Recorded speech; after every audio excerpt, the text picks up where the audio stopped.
Thank you so much for that. We're now going to turn to Mr. Nir Shrestha, who is the president of the Kathmandu Valley chapter of the Blind Youth Association in Nepal, who will be joining us virtually. Mr. Shrestha, we've heard many calls for the inclusion of perspectives and groups that are marginalized and overlooked. How do we best ensure such voices are meaningfully included in the transformation of education? Thank you for this important question. The world is full of diversity, and we have lots of marginalized groups, including disability community, refugee community, queer community, and other. After the global goals for sustainable development came into effect, our actions have been shifted towards mainstreaming the issues of marginalized identity, and we have been guided by the principle of leaving no one behind. However, the actions and the achievements are not much satisfactory. We have lots of stigmas associated with those marginalized community, and we are somehow devaluing the issues of marginalized community as their number is low. Besides that, we have also lots of structural, individual, and social level barriers that have been hindering to address the issues of marginalized community. So what can we do in order to ensure the better voices and address the issues of marginalized community in the transformation of education? For this, first of all, we need to change our narrow mindset and remove all the stigmas associated with those marginalized communities.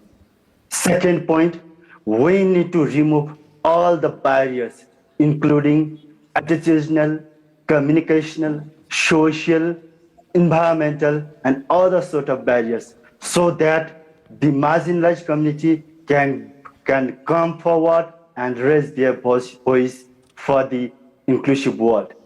Besides that, we need to work for empowering, building their leadership skills, as well as ensure their meaningful participation, because they have been being suppressed for a long time, and just bringing them in front of the stage, they cannot speak for themselves.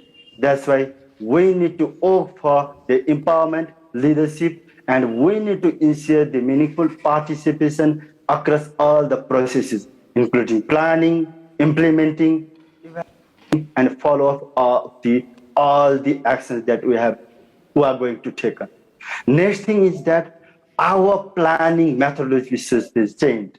We should not be focused on top to down approach. Rather, we need to shift in down to top approach so that we can address the issues of those marginalized communities in our planning. And if we plan thinking about those marginalized community, definitely it affects the whole community.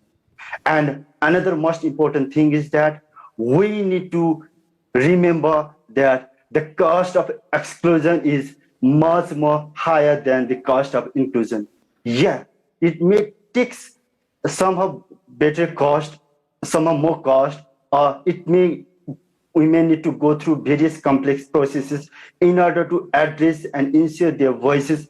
However, ultimately, it can help us to ensure the inclusive world for everyone and ensuring inclusive, equitable, and sustainable education for all. Thank you very much indeed for giving us your perspective addressing marginalized community. On behalf of the Blind Youth Association of Nepal. I wish I could give you more time, but I can't. But thank you very much for speaking on